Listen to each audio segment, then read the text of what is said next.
Louez l'Éternel. Louez Dieu dans son sanctuaire. Louez Dieu dans l'étendue où manifeste sa puissance. Louez Dieu selon l'immensité de sa grandeur. Amen. Notre Dieu est digne de louange. Notre Dieu est digne d'exaltation. Notre Dieu est digne de magnificence et d'acclamation. Et avec ces mots qui viennent du plus profond de notre cœur, de notre être, de notre pensée, que nous saluons ce grand Dieu tout-puissant, ce Dieu merveilleux, ce Dieu incomparable, ce Dieu immuable, ce Dieu omniscient, omnipotent, omniprésent. Amen, amen, amen. Vous êtes en train d'auditionner, mes bien-aimés en Jésus-Christ, que je salue dans le nom de notre Seigneur, notre Sauveur, notre Libérateur. La paix de Dieu soit avec chacun de vous en ce midi béni. Vous êtes en train d'auditionner ce cantique Parle-moi, interprété par le cantique gitan, c'est sur la page Dieu veut te sauver, que vous êtes en train d'écouter ce cantique à la gloire de Dieu. Que Dieu vous bénisse à travers ce temps de méditation, de prière, d'adoration et de louange à la gloire de notre Dieu. Amen. Amen. Montre-moi quel est mon état d'âme. Parle-moi. Rien n'est caché devant tes yeux de flamme.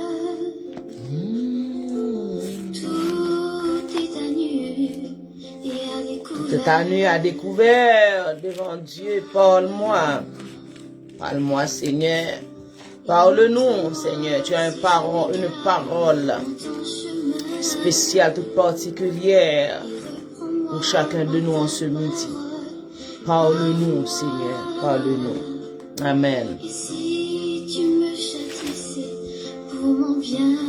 Amen.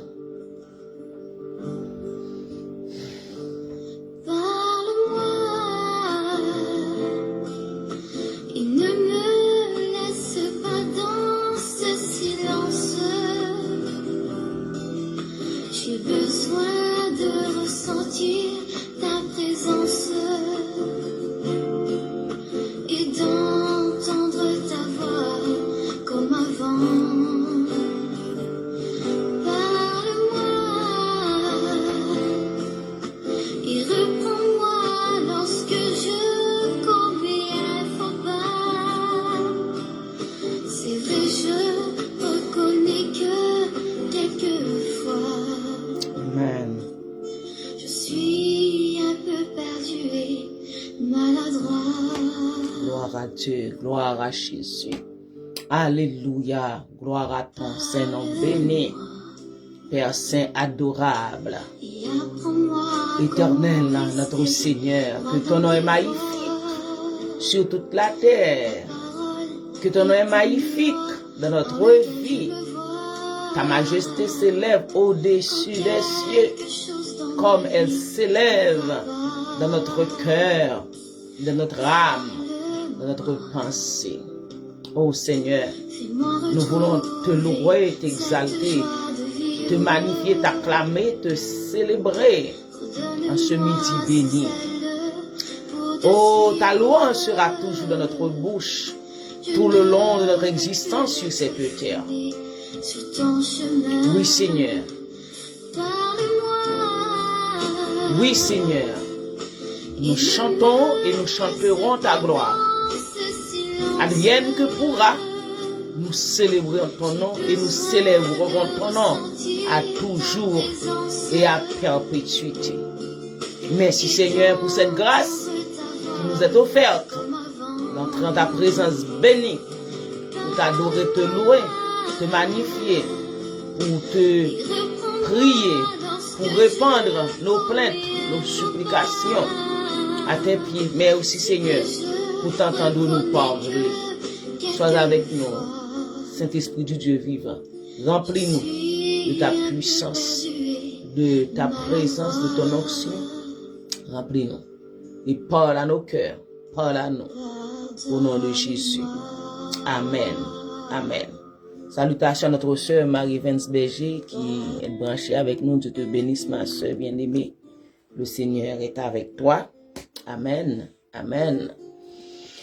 Nous allons lire la parole de Dieu que nous trouvons en Amos chapitre 1er, verset 1er à 2. Nous lisons cette portion d'écriture, parole d'Amos, l'un des bergers de Tekoa, vision qu'il y eut sur Israël au temps d'Ozias, roi de Juda, et au temps de Jéroboam, roi d'Israël, 2 ans avant le tremblement de terre. De Sion, l'Éternel rougit, de Jérusalem, il fait entendre sa voix. Les pâturages des bergers sont dans le deuil, et le sommet du Carmel est desséché. Amen, amen. Parole du Seigneur que nous venons de lire, frères et sœurs, en Jésus-Christ, c'est écrit par le prophète Amos. Cette portion d'écriture que nous venons de lire à la gloire de Dieu. Laisse-moi retourner à ce passage Amos.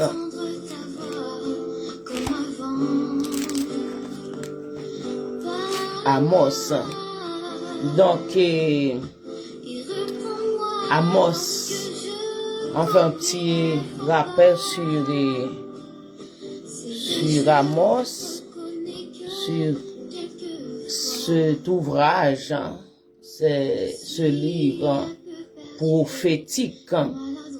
Donc, nous voyons que Amos fait partie de l'un des petits prophètes de la Bible. Donc, Amos, et nous venons de lire au verset 1er que Amos prophétisait du temps de Josias et au temps de Ozias qu'il a eu ses visions. Donc, si vous connaissez bien votre Bible, vous savez que la parole de Dieu nous dit en Ésaïe, c'est après la mort du roi Ozias que le Seigneur avait fait son apparition dans le temple. Et c'est là que le Seigneur avait rencontré le prophète Ésaïe. Il dit que l'année de la mort du roi Ozias, mes yeux ont vu le Seigneur. C'est un coup d'œil, frères et sœurs, si ça vous dérange pas. C'est un petit temps que nous passons dans la présence de Dieu. Nous savons que les temps passés dans la présence de Dieu, c'est des temps bénis. L'année, Ésaïe chapitre 6, nous lisons ainsi, l'année de la mort du roi Ozias, je vis le Seigneur assis sur un trône très élevé. Et les pans de sa robe remplissaient le temple. Les séraphins se tenaient au-dessus de lui. Il avait chacun 6 ailes. 2 dont il se couvrait la face, 2 il se couvrait les pieds et 2 dont il se servait pour voler. Ils criaient l'un à l'autre et disaient, Saint, Saint, Saint est l'Éternel des armées. Toute la terre est pleine de sa gloire. Donc, il dit que les portes furent ébranlées dans leur fondement par la voix qui retentissait. Et la maison se remplit de fumée. Alors je dis, malheur à moi, je suis perdu, car je suis un homme dont les lèvres sont impures. J'habite au milieu d'un peuple dont les lèvres sont impures, et mes yeux ont vu le roi, l'Éternel des armées. Mais l'un des séraphins vola vers moi, tenant à la main une pierre ardente qu'il avait prise sur l'autel avec des pincettes. Il en toucha ma bouche et dit, ceci a touché tes lèvres, ton iniquité est enlevée et ton péché est expié. J'entendis la voix du Seigneur disant, qui enverrai-je et qui marchera pour nous? Je répondis, me voici, envoie-moi. Donc, et c'est ça, donc dans le premier verset que nous avons lu tantôt, nous voyons que Amos, c'est au temps du roi Ozias qu'il a eu sa vision pour le peuple d'Israël, pour le peuple de Dieu. Et nous savons que Osias n'était pas vraiment un bon roi, il n'avait pas servi Dieu dans toute intégrité, dans toute, qui n'a pas servi Dieu dans toute sa fidélité, etc. Donc, c'est là que le Seigneur va parler c'est durant pendant qu'il riait à Jérusalem que Dieu avait parlé à prophète Amos. Et nous voyons, frères et sœurs, en Jésus-Christ, dans ce passage, c'est une introduction à tout ce que le Seigneur aura à dire à Amos. Il a dit que, et c'est ce que j'aimerais vous dire, mes bien-aimés, en Jésus-Christ, c'est que depuis le temps des temps, depuis au commencement de la création de l'humanité, nous voyons que l'humanité ne fait que rebeller continuellement contre Dieu. Et malgré la rébellion, malgré le fait que l'humanité, chaque jour, à chaque époque, à chaque saison, ne fait que rebeller à notre Dieu, nous voyons que Dieu, constamment, il est à la recherche de l'homme. Il veut pas nous parler. Il veut nous parler. Et en lisant la Bible, si vous qui êtes branchés avec moi, vous savez très bien lorsque Adam et Ève avaient péché, donc Adam et Ève, ils allaient se cacher. Et Dieu, parce que la Bible dit, Dieu rencontrait l'homme et la femme, il y avait une rencontre, un dialogue, une communication entre l'homme et lui. Et puisque l'homme avait péché, il se retirait. C'est ce que Adam avait dit quand Dieu lui avait posé la question à Adam. Dieu cherchait Adam, Dieu cherchait Ève pour les parler, mais il était allé se cacher parce qu'ils avaient désobéi à la voix de Dieu, aux ordonnances, aux commandements que Dieu les avait donnés dans le jardin d'Éden. Donc, bien aimé en Jésus-Christ, c'est le désir de Dieu de parler, d'avoir une relation personnelle avec l'homme, frères et sœurs, en Jésus-Christ. Et dans sa relation avec l'homme, Dieu aime toujours nous parler. Donc, la première vérité concernant la manière dont Dieu en parle à l'homme, c'est à travers l'homme lui-même que Dieu parle. Donc, c'est ce que nous voyons à travers ce passage. Dieu cherche toujours l'homme. Dieu veut toujours garder une relation. Dieu veut toujours garder une intimité avec l'homme qu'il a créé, mais bien aimé en Jésus-Christ. Donc, nous voyons à travers ce passage-là et en parole d'Amos, l'un des bergers de Tekoa, vision qu'il y eut sur Israël au temps d'Osias, roi de Juda, et au temps de Jéroboam, fils de Joas, roi d'Israël, 2 ans avant le tremblement de terre. Nous voyons que la Bible a porté une attention toute particulière pour Tekoa. On dit que Tekoa, c'est une petite ville au sud-est de Bethléem. Et cette petite ville, on dit que c'est là que les bergers, ils faisaient leur escale. Donc, leur escale, je ne sais pas si escale, on dit, mais escale, les avions, ils ont fait escale, on va connaître. Donc, voilà, vous pouvez chercher le bon mot qui marche avec ça. Donc, c'était là que les bergers, donc c'était une petite ville au sud-est de Bethléem à environ de 8 km. Donc c'est là qu'on disait que les bergers, donc ils passaient du temps avant ils faisaient leur campement dans cette petite ville. Donc et si vous lisez dans Amos chapitre 7 verset 14 à 15, vous allez avoir une idée plus élargie concernant Tekoa. Mais comme aujourd'hui ce qui nous concerne c'est Dieu qui cherche l'homme. Dieu veut parler à l'homme. Dieu a toujours envie de communiquer ses messages, ses paroles à l'homme, à l'humanité. Donc ici, quand vous regardez, les 2 versets introduits tous les ainsi par l'Éternel qu'Amos a eu dans ses visions. Donc, le Seigneur cherche toujours l'homme pour communiquer sa parole, pour communiquer son plan, pour communiquer son projet, pour communiquer, mes bien-aimés, en Jésus-Christ, des choses concernant l'homme lui-même, concernant, par exemple, je peux dire, concernant Dieu a toujours quelque chose à me communiquer, comme il a toujours quelque chose à vous communiquer. Dieu a toujours quelque chose à communiquer concernant notre famille, concernant nos frères et sœurs, concernant notre église, concernant l'avenir. Et Dieu cherche toujours l'homme pour parler avec l'homme. Et la première vérité concernant la manière dont Dieu parle à l'homme, c'est à travers l'homme. Dieu parle. Dieu cherche toujours des hommes pour parler. Dans la Bible, si je me souviens, il y a 2 récits dans la Bible où Dieu n'avait pas utilisé l'homme. L'un des récits, c'est quand Balaam allait maudire le peuple de Dieu, et Dieu avait dit à Balaam d'aller pas maudire ce peuple parce que ce peuple est un peuple béni. Et l'amour de l'argent avait fait que Balaam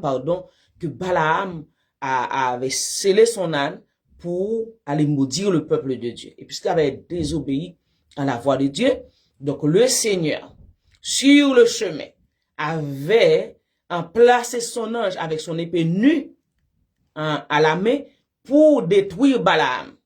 Et les yeux de l'âne étaient ouverts pour voir l'ange de l'Éternel qui se tenait au milieu du chemin. Mais Balaam, aveuglé par cet amour de l'argent, par ce gain sordide, spirituellement, son intelligence était obscurcie. Il ne pouvait pas voir l'ange de l'Éternel. Il a frappé l'âne à plusieurs reprises. Et là, Dieu avait mis sa parole dans la bouche de l'âne pour dire à Balaam, mais chaque jour, je vous obéis. Chaque jour, vous êtes sur mon dos. Est-ce que j'ai jamais rétorqué? Est-ce que j'ai jamais désobéi? Et puis, c'est là que l'ange de Dieu a ouvert les yeux de Balaam pour voir l'ange qui était debout avec son épée nue à la main. Et l'ange avait parlé à Balaam pour dire, n'était-ce pas l'âne? J'allais te détruire. Et c'est là que Dieu allait donner par la bouche de cet ange le message pour donner à Balaam. Je ne me souviens pas exactement de l'autre fois, mais je vous promets que je vais venir avec ça dans une rencontre comme nous avons ce midi. Donc Dieu parle toujours. Dieu utilise l'homme pour parler. Et nous voyons que c'était autant du temps d'Osias. Et vous voyez et puisque Osias, je ne sais pas pourquoi la Bible, tout ce que Dieu écrit dans sa parole a sa raison d'être. C'est du temps d'Osias que Dieu parlait à Amos. Et comme vous voyez tantôt dans le passage que j'avais lu tantôt, que Dieu avait, l'année de la mort du roi Osias, la présence de Dieu. On se réunissait chaque semaine dans le temple. On faisait les activités ordinaires dans le temple, les activités annuelles. On faisait tout dans le temple. Mais la présence de Dieu n'était pas là. Une façon pour dire, frères et sœurs bien-aimés, on peut faire des activités, toujours avoir des activités, mais ça peut arriver que la présence de Dieu n'est pas au rendez-vous, parce s'il y a le péché qui est là, Dieu ne prend pas plaisir. Dieu, il dit que deux mondes qui pas d'accord pas marcher sous le même chemin, comme nous dit dans le proverbe créole là, un tel à tel c'est l'état citron, mais Dieu ne tolère pas le péché, et là où il y a le péché, la présence de Dieu n'est pas là. C'est ce qui arrivait durant l'oreille d'Osias. Osias avait obéi à Dieu, désobéi à la parole de Dieu, au commandement de Dieu. Et la présence de Dieu n'était pas au rendez-vous dans le temple jusqu'à la mort du roi Osias, que le Seigneur va faire son apparition à Isaïe, en Isaïe chapitre 6, nous avons lu tantôt. Oui, bien aimé en Jésus-Christ, Dieu utilise les hommes pour parler. Tournons nos Bibles en 1 Corinthiens chapitre 1er. 1 Corinthiens chapitre 1er, 1 Corinthiens chapitre 1er, verset 27 à 29. Dieu a choisi les choses folles du monde pour confondre les faibles, pour confondre les sages. Dieu a choisi les choses faibles du monde pour confondre les fortes, les folles du monde pour confondre les sages. Dieu a choisi les choses faibles du monde pour confondre les fortes. Et Dieu a choisi les choses viles du monde et celles qu'on méprise, celles qui ne sont point, pour réduire à néant celles qui sont, afin que nulle chair ne se glorifie devant Dieu. Verset 30. Or, c'est par lui que vous êtes en Jésus-Christ, lequel de par Dieu a été fait pour nous sagesse, justice et sanctification et rédemption, afin comme il est écrit, que celui qui se glorifie dans le Seigneur. Donc, ce passage est... Nous avons dans notre méditation ce matin, c'est parce que le prophète Amos ne venait pas d'une grande famille, ne venait pas d'une grande ville, mais le Seigneur l'avait utilisé parce qu'il avait une relation étroite avec Dieu. Et souvent, c'est ce qui nous manque aujourd'hui, mes bien-aimés en Jésus-Christ. Nous gardons les gens. Nous donnons des places aux gens par rapport à leur avoir, par rapport à leur savoir, par rapport à leur pouvoir, pourvu que cette personne peut contribuer, peut aider financièrement, ou bien cette personne a de l'aura, cette personne sait parler. On donne des places importantes à ces personnes. Mais souvent, il y a des personnes que nous considérons comme des laissés pour compte. Pourtant, cette personne-là que nous considérons comme des laissés pour compte, cette personne est toujours dans la présence de Dieu, elle est toujours en relation avec Dieu. Dieu la révèle toujours des choses cachées, comme il a dit dans la parole de Dieu. Parce que Dieu parle toujours à l'homme à travers l'homme. Même à travers sa parole. Pour sa parole, Dieu va utiliser l'homme pour transmettre sa parole, frères et sœurs, en Jésus-Christ. Et la parole de Dieu nous dit que les choses cachées sont à l'Éternel, les choses révélées sont à nous. Et souvent, Dieu veut nous révéler les choses cachées, et nous ne sommes pas en condition, nous ne sommes pas en relation, nous ne sommes pas en intimité avec le Seigneur. Ces personnes-là que nous considérons comme des personnes qualifiées, des personnes que nous devons mettre au premier rang, c'est eux qui doivent être, ce sont elles qui doivent être toujours au rendez-vous. Mais ils n'ont aucune relation avec le Seigneur. Ils ne sont pas dans la parole, ils ne sont pas dans l'adoration, ils ne sont pas dans la prière, ils ne sont pas dans l'intimité avec le Seigneur. Et souvent, Dieu ne les connaît même pas. Je ne suis pas là pour juger, mais je suis juste en train de prendre, d'illustrer la parole que Dieu a dit ici. Dieu a choisi les choses folles du monde pour confondre les sages. Dieu a choisi les choses faibles du monde pour confondre les fortes. Là, c'est là que l'apôtre Paul parle de la sagesse du monde et la sagesse de Dieu. Dieu a choisi celles qu'on méprise, qui ne sont point, qui sont pour réduire à néant celles qui sont, afin que nulle chair ne se glorifie devant Dieu. Et frères et sœurs bien-aimés, si vous parcourez toute la Bible, vous allez voir des hommes et des femmes que Dieu utilisait, ils n'avaient pas de nom. Mais Marie, pour porter le Sauveur, c'est dans une ville qui avait de mauvaise réputation. Marie ne venait pas d'une grande famille. C'est la même chose pour Gédéon. C'est la même chose pour David. Quand Dieu utilise les choses faibles du monde pour confondre les fortes, ce que la parole de Dieu veut nous dire, frères et sœurs bien-aimés en Jésus-Christ. Dieu avait pris un Joseph, un prisonnier, pour aller établir gouverneur de l'Égypte. Quand la relation, quand l'intimité, quand la communion avec Dieu est au rendez-vous, Dieu nous utilise pour des choses extraordinaires. Parce que Dieu utilise des hommes ordinaires, des femmes ordinaires pour faire des choses extraordinaires, pour faire éclater sa plus grande gloire, mes bien-aimés en Jésus-Christ. Donc, en ce midi, frères et sœurs, Dieu parle en cherchant. Dieu a toujours sa parole à communiquer et Dieu utilise l'homme pour communiquer sa parole à l'homme. Et, frères et sœurs bien-aimés, la deuxième façon que Dieu nous parle, c'est que Dieu utilise des jours. Regardez ce que Amos a bien précisé. Il a bien précisé pour dire 2 ans avant le tremblement de terre. la vision qu'il eut sur Israël 2 ans avant le tremblement de terre. Ça met une date précise, frères et sœurs, en Jésus-Christ. Donc, regardez, si vous regardez à travers la parole de Dieu lors de la naissance de Jésus-Christ et les mages qui venaient d'Orient, qui avaient vu son étoile, etc. Si vous regardez à travers la Bible à plusieurs reprises, Dieu fait mention et exactement la chose arrive à l'heure précise. Et si vous vous souvenez dans ce passage où Jésus-Christ avait fait la guérison, ce monsieur qui était venu chercher Jésus pour aller en guérir, délivrer son fils qui était malade. Et le Seigneur, quand Jésus-Christ avait dit à cet homme, va, comme vous le croyez, allez, ça va exécuter comme vous le croyez. Et ce monsieur en chemin, ses serviteurs étaient venus à sa rencontre. Et là, on racontait au monsieur la guérison de son fils. Et il avait posé la question, c'était à quelle heure c'était arrivé. Et quand on lui avait dit l'heure, c'était exactement l'heure où Jésus-Christ avait prononcé la guérison de ce fils, de son fils, frères et sœurs, en Jésus-Christ.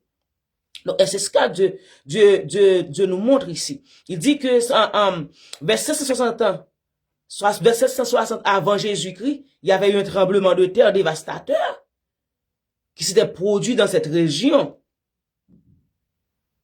Et c'est là que le Seigneur, il parlait avec Amos. Une date précise qui a été mise, frères et sœurs bien-aimés, sur ce passage, sur cette vision. Nous n'allons pas nous éterniser là-dessus. Et si nous allons à travers une troisième vérité concernant la façon que Dieu parle à l'homme, frères et sœurs, en Jésus-Christ, donc c'est Dieu parle à travers sa parole. À travers sa parole, en lisant la parole de Dieu en Hébreu, chapitre 1er, verset 1er. Écoutez ce que nous dit la parole. Après avoir autrefois, à plusieurs reprises et de plusieurs manières, parlé à nos pères par les prophètes, Dieu, dans ces derniers temps, nous a parlé par le Fils, qu'il a établi héritier de toutes choses, par lequel il a aussi créé le monde, et qui, étant le reflet de sa gloire et l'empreinte de sa personne, et soutenant toutes choses par sa parole puissante, a fait la purification des péchés, et s'est assis à la droite de la majesté divine dans les lieux très hauts, devenu d'autant supérieur aux anges qu'il a hérité d'un nom plus excellent que le leur, après avoir autrefois, à plusieurs reprises et de plusieurs manières, parlé à nos pères par les prophètes, Dieu, dans ces derniers temps, nous a parlé par le Fils.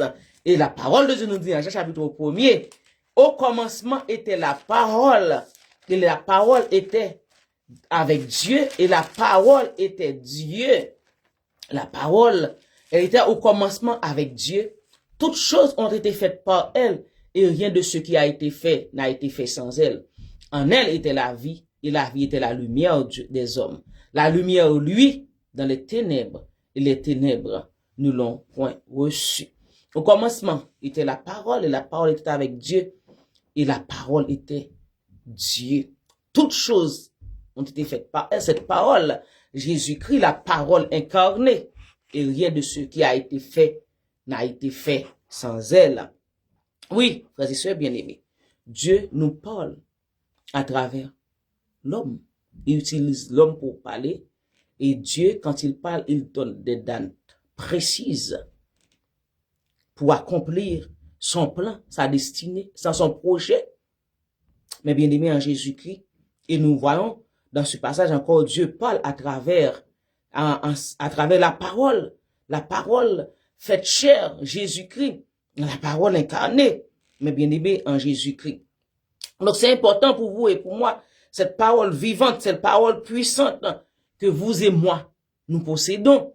Mais bien aimé, la parole qui est la parole de Dieu. Et en Hébreu, chapitre 4, verset 12, la parole de Dieu nous dit, frères et sœurs, la parole de Dieu est vivante et efficace, plus tranchante qu'une épée à double tranchant, qu'une épée à double tranchant servant à pénétrer, à deux tranchants pénétrants jusqu'à partager âme et esprit, jointure et moelle. Elle juge les sentiments et les pensées du cœur. Nulle créature n'est cachée devant lui, mais tout est à nu et à découvert aux yeux de celui à qui nous devons rendre compte. La parole de Dieu, vivante, efficace, plus tranchante qu'une épée, quelconque à deux tranchants. Donc, mes bien-aimés en Jésus-Christ, quand Dieu avait prononcé ces paroles à Amos, il y a eu deuil. Et Amos avait pris à cœur la parole de Dieu. Et il avait obéi. Et c'est pourquoi vous allez lire la parole de Dieu. Je vous encourage à lire. Dans le verset 3, il commence « Ainsi parle l'Éternel ». Verset chapitre 2, « Ainsi parle l'Éternel ». Verset 6, chapitre 2, « Ainsi parle l'Éternel ». Chapitre 3, écoutez cette parole que l'Éternel prononce contre vous. Alléluia. Écoutez cette parole. Chapitre 4, gémisse de Bazan qui est sur la montagne de Samarie. Verset, chapitre 4, écoutez, le Seigneur a parlé. Allez à Bethel. Dieu a donné des messages. Chapitre 5, écoutez cette parole, cette complainte que je prononce contre vous. Donc, arrivé au verset 18 du chapitre 5, là, il parle en ce qui concerne le jour de l'Éternel. Chapitre 6, la même chose. Chapitre 7, la même chose, mes bien-aimés en Jésus-Christ. Des ainsi parle l'Éternel. Chapitre 8, le Seigneur l'Éternel m'envoya cette vision, etc. Chapitre 9, je vis le Seigneur qui se tenait sur l'autel et il dit, ainsi parle l'Éternel. Alléluia. Bien-aimés, Amos avait obéi à la voix de Dieu. Et c'est pour nous aujourd'hui, mes bien-aimés en Jésus-Christ. Quand Dieu parle, nous devons obéir et nous devons passer à l'action, frères et sœurs. Obéir à la parole de Dieu. Obéir à la voix de Dieu. Dieu a des messages à nous confier. Dieu a des révélations à nous donner. Dieu a des visions à nous donner, mes bien-aimés en Jésus-Christ. Est-ce que vous et moi, nous sommes disponibles et disposés pour entendre Dieu nous parler? Oui, Dieu a des choses cachées à nous révéler, mes bien-aimés en Jésus-Christ. Donc, c'est important pour vous et pour moi de prêter nos oreilles à notre Dieu. Et pour ce faire, nous devons être toujours en communion, en étroite relation, en étroite consécration, en étroite intimité avec notre Dieu. Oui, Dieu parle encore aujourd'hui. Dieu parle encore aujourd'hui. Peut-être qu'il y a des messages, des visions, des révélations, des songes à vous donner par rapport à votre famille, à votre ministère, à votre communauté chrétienne, là où Dieu vous a placé. N'oubliez pas que chacun de nous, nous sommes des sentinelles sur le rempart. Non seulement dans notre communauté chrétienne, mais aussi dans ce monde. Nous devons nous laisser utiliser par notre Dieu. Nous devons laisser Dieu utiliser nos oreilles, nos entendements, mes bien-aimés, en Jésus-Christ. Donc ce midi, Dieu parle à l'homme. Dieu parle à travers sa parole. Dieu a des messages à nous confier, à des visions pour qui nous concernent, qui concernent le royaume, qui concernent l'avenir, qui concernent son Église. C'est important pour vous et pour moi d'être au pied du Maître, comme l'auteur a chanté. À tes pieds, ô divin Maître, je me place avec bonheur.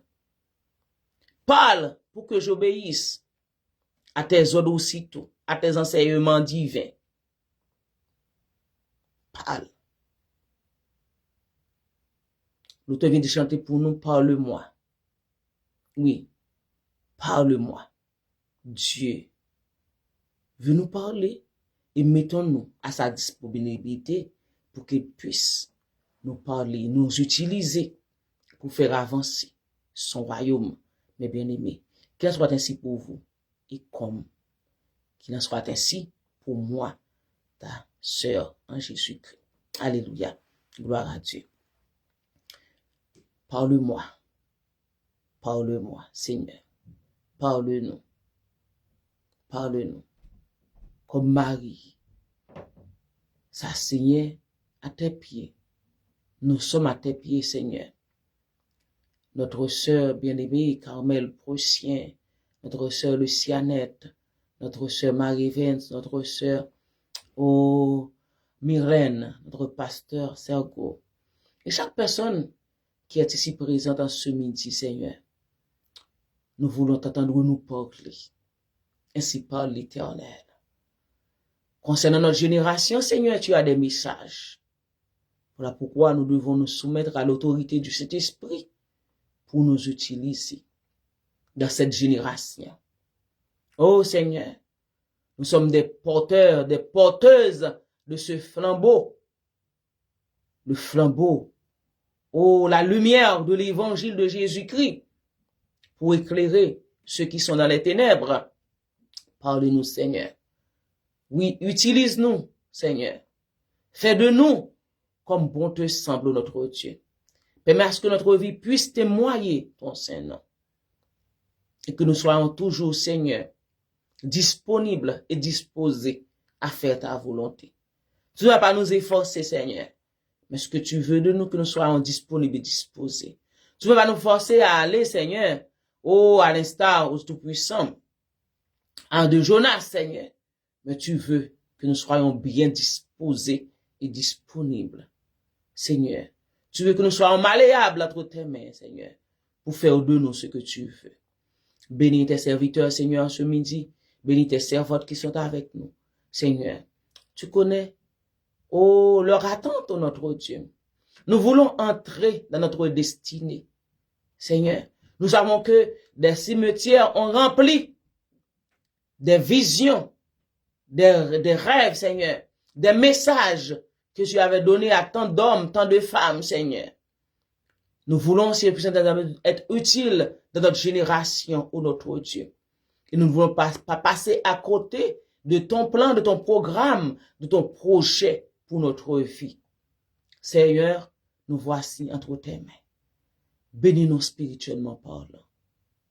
Que nous soyons des hommes forts, des femmes fortes, des vaillants guerriers, des vaillantes guerrières, des combattants, des combattantes de l'armée du roi des rois. Seigneur, utilise-nous. Que nous soyons vraiment, Seigneur, un instrument entre tes mains que tu vas utiliser pour faire éclater ta gloire, pour faire éclater ta puissance, pour faire éclater tes merveilles, mais aussi, Seigneur, pour faire avancer ton royaume pour notre Dieu. Utilise-nous, dirige-nous, conduis-nous, que nous soyons utiles à toi et à ton royaume. Au nom de Jésus.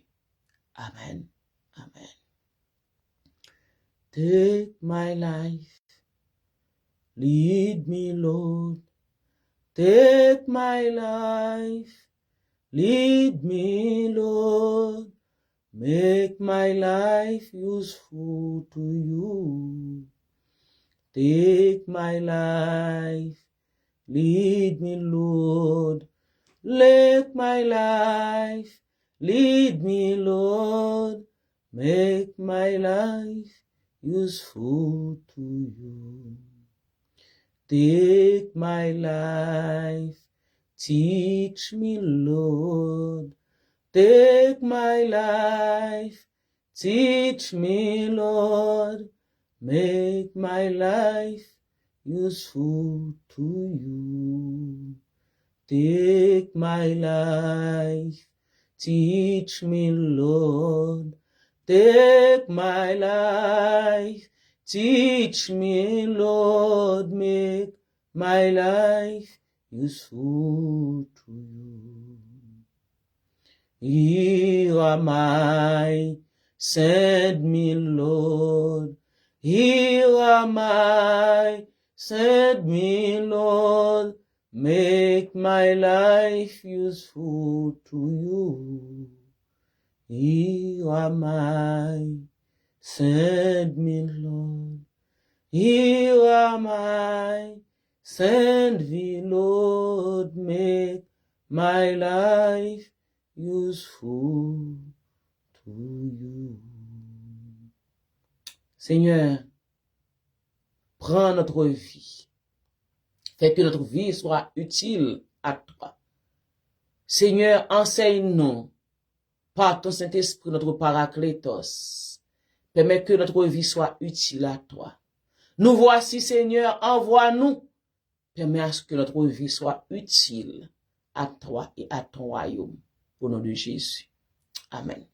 Que Dieu vous bénisse, mes bien-aimés. Merci d'avoir été branchés avec nous. Sœur Rosemary Telamon, Sœur Marie-Clana, Sœur Marie-Vin, Sœur Carmel. Nous vous saluons tous. Frère James Innocent, Dieu te bénisse. Pasteur Sego, Sœur Marie-Evans, Dieu vous bénisse tous. La paix de Dieu soit avec chacun de vous. Bonne journée et à demain, si Dieu nous accorde sa grâce. Si nous devons rentrer dans notre demeure éternelle, nous prenons rendez-vous dans ce grand jour de l'éternité. Amen. Que Dieu vous bénisse. Bonne journée dans le Seigneur.